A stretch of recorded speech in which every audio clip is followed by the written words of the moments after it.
guys. Hey. Welcome to our Q&A.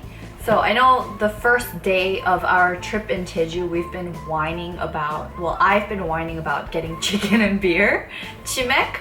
So we're actually gonna do this while having chicken and beer because we finally got some. Yeah, I just want to thank you guys for leaving us such good questions. So we're gonna try our best to answer everything. We say try because some of them are actually really tough. Alexandra asks, how old are you and Brandon? I'm 31.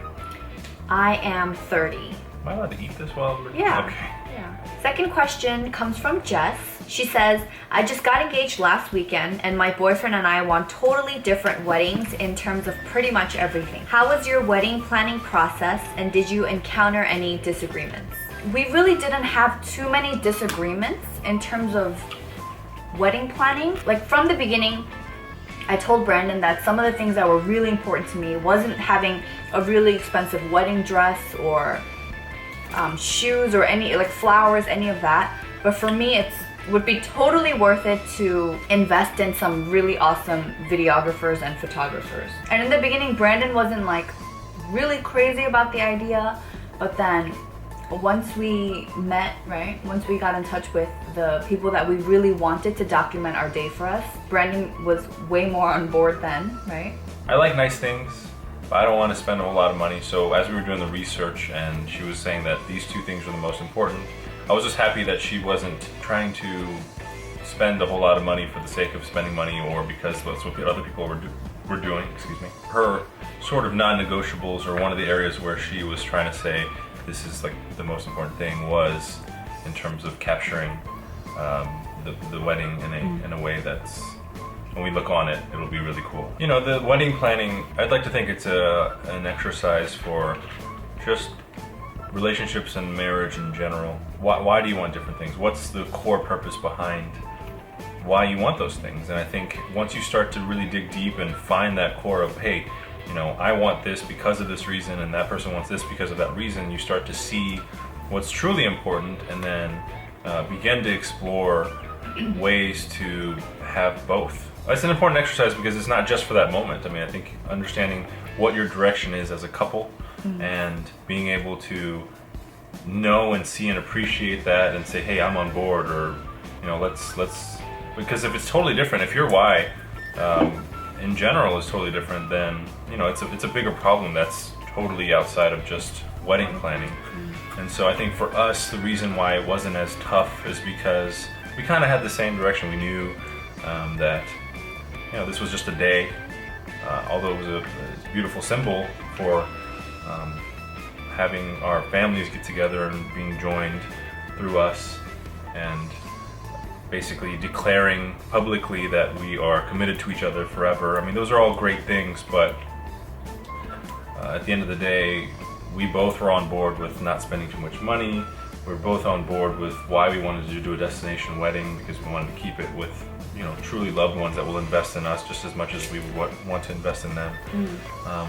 All those reasons, in the end, they lined up, and that's why we were getting married. And I'm sure you guys have that, but perhaps digging into that why a little bit more might give you a bit more clarity on how to move. Question number 3, Wendy asks, while you were dating Brandon, were you guys ever long distance? I've been long distance for over 2 years now and it's so difficult because I want to see him often. But my Korean parents do not approve of me going to see him on the other side of the country by myself. Do you guys have any similar incidences and how to deal with this? Fortunately, Brandon and I never had to do long distance in our relationship. We have talked about it. We did. And I've always asked Brandon, like, what if we had to do long distance? What if, you know, I ended my teaching contract and I went back to New York? You know, do you think we'd still stay together? That was a question that was always in my mind too, because I met him in Korea, which isn't, you know, my home at the time. So we did talk about that a lot. What I said was, as long as there's a very definitive end date to that, I was okay with it. And I think we would work around that. I think the more important thing behind that is why I said that. And that it's because I believe that, and this is my personal belief, I'm not saying that everybody has to have this belief, but there's not just one person out there. I mean, once you're married and once you're committed, that's the one person for you.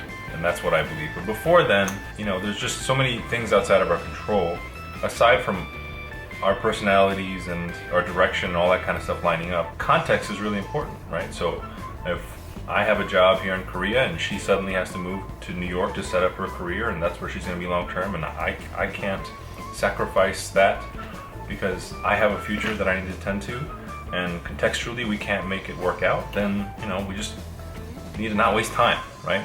Someone else will come along the way who's great and who is designed for you in a sense, not just personality and like I said before, but also contextually it's going to work out, and thankfully it did for us, and that's one of the reasons why we're together, in my opinion. So I'm sorry you're going through the long distance thing, but personally in our relationship we didn't really have to deal with that. Yeah. I know how hard it can be. And I think I understand your parents too. I mean, if I had a daughter, I wouldn't want someone to, I wouldn't want my daughter to go travel and do that.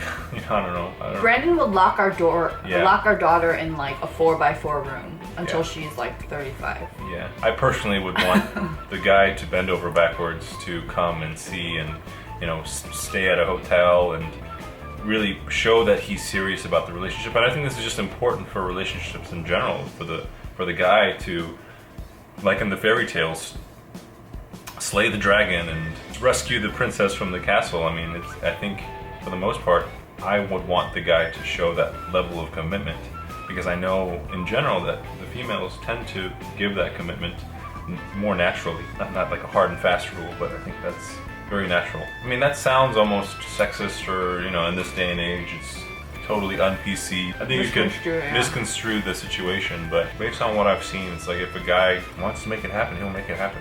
And everything else tends to just, in the long run, be an excuse. I'm not saying that this is your situation, not at all, but that's why I believe what I believe. Yanshu asked, what are the top 3 places in the world that you've been to, and what are the top 3 that are on your bucket list? Ooh. I wonder if you meant 3 places we've been together as a couple or separately. How should we answer that? I think we should do it separately because we haven't been to many places. Together? Together. Okay. My top 3. I love Hawaii. I love Hawaii. That's definitely up there. Particularly Kauai, that's where we honeymooned. My second spot is tough for me because it wasn't so much the place, which is Cancun, Mexico. It wasn't so much that it was Cancun, Mexico, but it was just a great trip. So I feel like I'm definitely biased there. I went with my cousin and my cousin's friend, who ended up becoming one of my really good friends after that trip. I'm very heavily tied to experiences, and this is hard for me because I almost want to say New York now that I'm in Korea. I always look forward to going back, you know, seeing my closest family and friends. So I'm sorry, Andrew, this is such a lame third spot. I'm thinking of other places I've traveled to, but I wasn't too crazy about them, so they're not really worth mentioning. This is a tough one. Really is. Good question. Yeah, I think what you said about the experience just nails it right on the head for me. Because for me, it's not necessarily the place that was so awesome. It was the context of who was there, what life stage I was at. So Kauai has a special place in my heart because when I was a kid, that was like my favorite vacation spot. The snorkeling was amazing. It was nice and quiet, beautiful, warm. Just a lot of fond memories there. And then we went on our honeymoon there and had a great time. I got to shoot shotgun, skeet shooting, I think is what it's called. I finally went snorkeling and actually enjoyed it. Yeah, and then it was like just right outside, and you know, on the beach you could see a ton of fish of different variety. In our last trip we saw a seal taking a nap on the beach right in front of a resort. I'm sneezing. And a sea turtle as well. On zip lining, oh my god, that was incredible. Incredible. Yeah, it was like one of my favorite things I've ever done, probably. So Kauai would be number 1 for me. Kind of like what she was saying about experience. After college, I went backpacking with my cousin, and we went to Europe and went to like 10 different locations in like a week. And so it was a pretty jam-packed adventure. But my favorite of that was probably Spain. I liked Spain a lot. And then the second place would be Munich there. Spain I liked because it seemed really chill and laid back, and we were poor kids just literally just running around the country. That's what makes it so much more memorable too, you know? Yeah. Okay, and top 3 on our bucket list that we'd like to go together. I have never been to Europe, and I remember thinking even when I was younger that Europe was a part of the world that I wanted to save to travel to with my husband. So, husband, you gotta take me to Europe soon. But I really want to go to Spain. I really want to go to Spain. Philippines. Yanshu, you know how I feel about the Philippines. I feel like I've told you in a few comments that I really want to go, and I'm definitely going to reach out to you for recommendations because she's been vlogging about her trip to the Philippines. We want to go to Palawan and...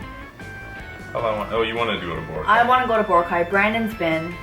Really want to go to Boracay. And then... I'm surprised you're not mentioning the one that you always talk about. And I want to go to Turks and Caicos. Okay. Brandon's like, I'm never taking you there just to spite me.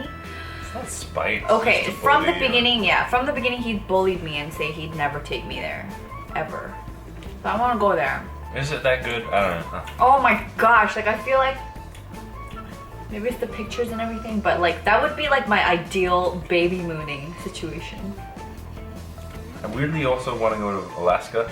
I don't know why. Oh, I want to experience Alaska when it's like 10 p.m. and still bright sunlight outside. That'd be really interesting. That would be. Yeah.